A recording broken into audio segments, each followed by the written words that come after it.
time to fuel your business success. Welcome to Harmonious at Lunch. We're bringing you bite-sized advice and expert conversations to drive clarity and growth 5 days a week. Make sure you join our Facebook group at humanop.com/lunch, where listeners like you and our guests hang out so we can find harmony in business together. If you're building a business, you're in the right place. Let's dive in. Welcome back into some more bite-sized business advice. In today's episode, we're talking about potentially the next gold rush, and it is not AI. That's right. We're talking about the trades. I think this is going to be a fascinating conversation, very interesting landscape, job market, especially right now. And I have a cool guest with me, Michael Cole. Welcome to the show, and thank you for being here. Yeah, thanks for having me, man. Looking forward to chatting. So let's talk about this. I've had a lot of episodes about AI recently. Even the episodes that weren't about AI, we somehow ended up talking about it. But the real potential gold rush that I don't know that enough people are talking about is the trades and skilled labor, and that's your jam. So tell me, why have you labeled this the next gold rush? Yeah, so I think, like you said, a lot of people aren't talking about it. We have hundreds of thousands of jobs across the country within the trades that are going unfilled. And it's one of those things where we can talk about AI all day too. We use a little bit of it with what we do, but at the end of the day, AI isn't out there building our roads and our infrastructure and everything else that is surrounded by the trade. So it's incredibly important to get this message out for people to hear that there's other options out there as well. The 4-year college degree and so forth, that whole education system isn't for everybody. And I think people are starting to realize that. And so the trades is a great option that I think needs more attention. Where do you think the root cause of this problem really is? I mean, you have so many people who don't even know the trades exist. They just assume that they're going to happen, right? And maybe I'm being overly general, but there's a ton of millennials and not millennials, Gen Zers on TikTok shaking their butts, and they're not going to go, change toilets in houses. Right. They're not going to go be plumbers, electricians, and all these necessary trades. So where is this really collapse happening? Yeah, that's a great question that I love talking about, because I don't think we're honest enough about that question and what the real issue is behind it. And I think the trades for years have kind of been looked down upon. They look at it as anyone can do it, which to some degree, a lot of the trades are very simplistic. And it's kind of like that whole, teach a man to fish, he'll eat for life, that whole analogy. And so you just about anyone could get into the trades. And I think the education system of pushing people into 4-year degrees and all this has become such a big picture for our kids nowadays that they don't even hear about the trades. It's not even in schools. When I was growing up, I mean, not to date myself, I'm only 40, but like masonry, auto mechanics, these were all classes that were electives in high school that are no longer there. And, when you're in a country where the number one job occupation for young kids is to be some sort of social media influencer, that doesn't help either. But I think the coolest part about that is what we could be doing is talking more about how do we get people involved. And I think it does go into kind of linking things up with social media. You'd be amazed how much of the trades now is on social media. In fact, we're seeing a big uptick the more stuff we're starting to post through TikTok and other of these avenues where it gets people excited to see the different types of jobs they could be doing. And some of this stuff is kind of sexy. Like, we're in infrastructure, so cabling and the data centers, it's like it's just a step below IT. Sometimes IT's involved. Like, it's kind of cool to see the different things you can build and then how beautiful it looks when you're done. I will say a well-run cable is very sexy. I'm just going to put that. I think you're right, man. I think you're onto something here. So that's what I'm saying. Hey, be the next trade influencer, Yeah, look at that. We're leveraging the same social media we just poo-pooed on a little bit. I did. I think you got to marry everything, right? I think that's the biggest thing. Things fall off because people don't adapt, and that's another big issue with the trades is a lot of companies are old school. They've been around forever, and they've been doing the same thing the same way forever. And I think we need to break that a little bit, right? And I think social media and AI, some of these other cool things, are great platforms to leverage, right? How we do these and how we attract more talent. Yeah, I was thinking as you were talking too. Even when I was in middle school, high school, that's really where these trade electives get introduced. at least in my path. And in my school district, I'm a little bit younger than you. My school district, they were removed to a tech school. We had our main high school, and then we had a technical high school. And you didn't Okay. really hear anything about it unless you knew that was like the path you wanted to go. It wasn't pushed, like guidance counselors didn't ask. And it really turned into an afterthought. I have no idea what it looks like in the school system nowadays, but I mean, it's just that's kind of where this snowball effect of this problem starts to take place. So I'm glad you're out there educating people on it Yeah. and really pushing this as a viable avenue and a necessary avenue for people to go with their career. Talk to me about your story though, because your Yeah. company is unique in that you want to help find people to work in the trades, and you've had an interesting journey. So where does that begin for you? Yeah.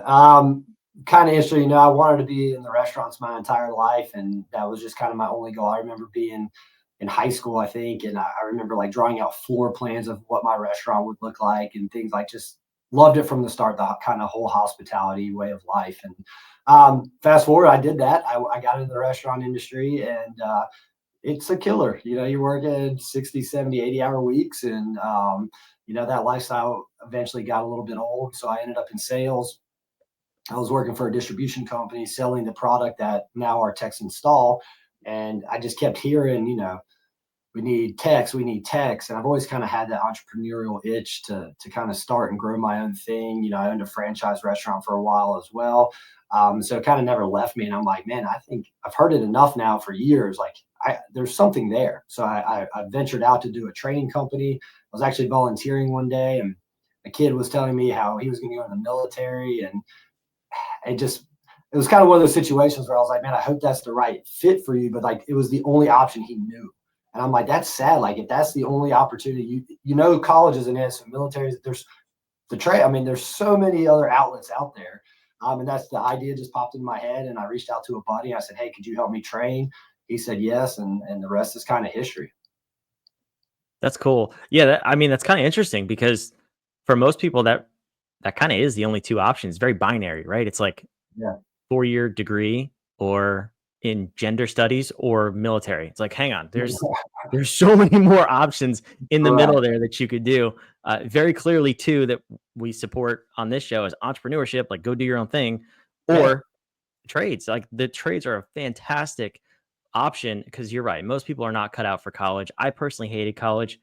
I gravitate more towards the entrepreneurial side. Mhm. But I've also done work in the trades, and it's really interesting what you learn and what you pick up. It doesn't mean you're going to be doing that for the rest of your life, but Yeah. it's a great place to start to learn a skill, to apprentice under somebody, and also to learn a business. Like Yeah. going from doing the work to owning and running the work is why is that not a viable path that people talk about? Yeah. Do you talk about that in how you speak about this industry?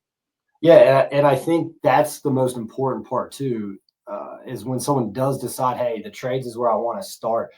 It has to be a starting point, right? Like Yeah. I always tell people, get on a job site, and then you have to actually find who you want to become within the trades, right? So find the next person in your company, or maybe you're working under another company, because in the trades there's always like tiered, top tier, lower tier vendors that go in and do the work. And so like figure out real quick who that next step is, and then work your butt off to get there. And we try to tote in our industry, which is low voltage. We always have on our website. We always try to give the people coming in, like, here's your avenue. You're starting here, but then like look at this entire plan that we've laid out of where you could grow into. And that's really incredible that you talk about the entrepreneurship side too. Kind of back to the whole, the gold mine here is that you could get in the trades and you could very easily start your own company. And I would say right now, if you want to fast forward 10 years, starting now is a great time because you can soak up all the knowledge you can, and then go out on your own, because that's where the money's going to be. Is that, AI and stuff is going to take over certain aspects of customer service stuff, but from working with your hands and being able to get on a job site and do things, being able to leverage your experience in the trades and then grow and start your own is a great avenue. And I think that's interesting too because the the AI and the customer service piece. Look, we're back to talking about AI. Man, I can't avoid it on the show. But what I'm trying to get at is it closes the gap so much because I think out of all industries in the world, the trades are notorious for absolutely abysmal customer service. I've Yes. had firsthand experience where, me and my wife have built 2 houses. We've basically fully gutted and renovated our last 2 houses, more or less as passion projects, not because we were in the trades, but we were basically the general contractors on the job. So I'm dealing with the electrician, the plumber, the drywall, the insulation, the roofers, the HVAC. They all sucked at customer service. Like it, and, Yeah. and these were really good companies, like highly rated companies in the area. You can now own a business and not have to deal with that part that everyone else is seemingly terrible at. You can elevate the experience for your customer and stand out. So when you're hiring people or when you're helping companies hire, do you have an idea of the average length someone will stay doing the work before they either elevate to owning the company, running their own company, or just exiting? I mean, what's the sweet spot of how long people actually stay doing the job? Yeah, and I wish I had a magic number there, right? Because it all then comes down to personalities, and there's just Mm, so much that goes into this. And this is another part of our training avenue that we're trying to get our clients to see too. It's like if you don't have a blueprint for the individuals you're bringing on your team as well, you can't expect them to stay forever, right? yeah, Like so what I've been telling people lately, hey, if you can get a semi-green person and they last for a year or two, you've hit the jackpot, because at the end of the day, if you're not putting in the effort to groom them and grow them with your organization, and they might not even have opportunities to grow someone in the organization, but that's why I always say give them 1 to 2 years. And then from owning your own business, I wish I could say 1 to 2 years. That's you're just not going to be experienced enough. And so I think always around 5 years, you kind of become a little bit of a master at everything. The problem with that is we see a lot of people go into the trades and then go belly up because they don't realize that there's a lot that goes into it. And then as you grow and you bring people on, you have to stay busy. So are you growing a business that you can be the owner in, or did you start a business because you were good at something and now you're in the business, you're working on the business, you're the president, the sales rep, the tech, like you can't sustain that. yeah. Is that a level of or a component of what you do to help people actually run their own business, or do you stay more on the staffing and So, training? so right now we're on the staffing training side, but I do think in the years to come that that is going to be a big key element. Um, I think individuals as a whole could be their own company, right? Like you could go out 1099, get your own insurance, set yourself up as a business. And I think there's a lot of benefits to that, but there's a lot of risk to it as well. So it's going to take a special person to see that and understand their value, and then you also have to be valuable. You actually have to know what you're doing, because then you are another company that could be fired at any given time. You're not an employee. You can't expect to have training and benefits and all these other things that these companies can provide you. But I do foresee in the future it moving more to that model where individuals are now their own corporations, and they're kind of just freelancing work. I could see the trades going that way. Yeah, that'd be interesting. I could see that too. And I think, what pops in my head during this discussion, a lot of our listeners are not so much, well, they're definitely not looking for trade jobs. They're business owners, they're entrepreneurs, and maybe even if they're not in or related to the trades, a real key component of what you're hitting on is the employee life cycle. And I think there's a lot of wisdom in what you're saying with having the blueprint for a potential employee on your team, or even if you have a team of people, like show them where they could go and show them what their career could look like within your company. Even just saying, if they make it 1 or 2 years, you've hit the gold mine, so to speak, with a traditional trade employee. Why aren't we showing employees in every industry, here's where you could be in 1 to 2 years. Here's where you could be in 5 years. You could be you could be owning, so to speak, a division of the company. It doesn't mean you have to go own your own job, because entrepreneurship is not for everybody. No. Like these kind of practices, best practices, if you will, are applicable to all industries. And I don't know that enough people do it. So it's interesting to see that it's like crucial for the trades, but we kind Mhm. of forget about it in other industries. Well, and Brandon, I think that's another good. So at Next Level, we're 20 employees here, and we right now have over 200 plus technicians out in the field, right? And so that's a question I constantly ask myself too, is not just talking to our clients, but internally, how are we growing our team? How are we keeping them hungry? And it's funny you say that. I tell anyone that works here, you're a franchise of Next Level, right? Like, Yeah. no, you don't have to pay the franchise fee or anything. But the second I hand you a laptop, like, you go, you do your thing. I give you the autonomy to make or break whatever you want here at Next Level, right? And I think that's huge. The more you can get people involved to think like that, and the more you give them. But I think the reason why it's not happening is because then you actually have to do it, right? So if you're telling the people they can do this, you have to really think like it yourself too, right? Like, so I do. I want to hear everyone's opinions. I don't make decisions in the company without them. We're a relatively flat company from a hierarchy because I don't like having a large management scale.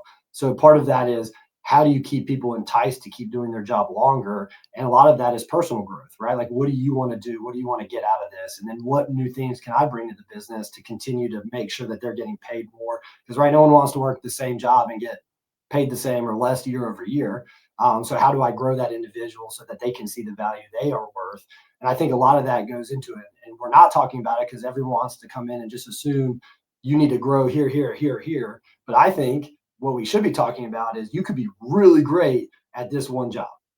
You don't need to grow to do all these other things. We'll help you as an organization grow the way you want to grow, but it doesn't necessarily mean you have to become a title.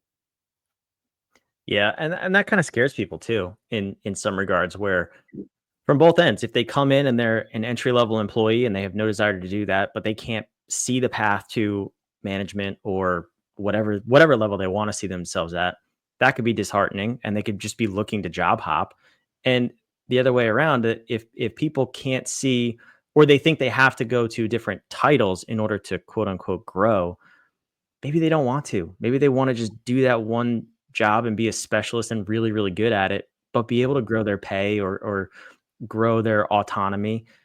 If we don't tell them what that is, they're going to assume it can't happen, and they're going to look for other places to work. And you might lose really great talent within your organization. So super cool to hear that you do that. So that being said, I'll wrap up with this question then. What do you sense is the next phase of growth for you and Next Level? Where are you taking the company next?